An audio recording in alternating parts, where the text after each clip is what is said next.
Saya kena fikir positif. Saya kena fikir positif. Saya percaya semua ni ada hikmah. Tetapi kadang-kadang kerana berat dan sakitnya kesakitan itu, kerana batu yang berat itu, maka dia perlukan external force. Dia perlukan kuasa daripada luar. Maka Allah mendatangkan kuasa daripada luar, namanya malaikat.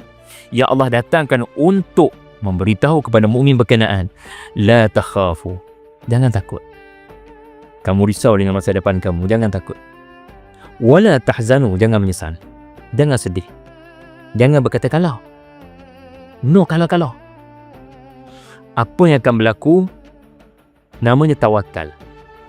Apa dah berlaku namanya redha.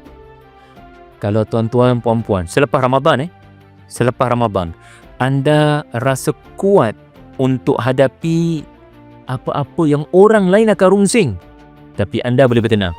Anda ambil kertas, tulis, rancang. Semua orang takut.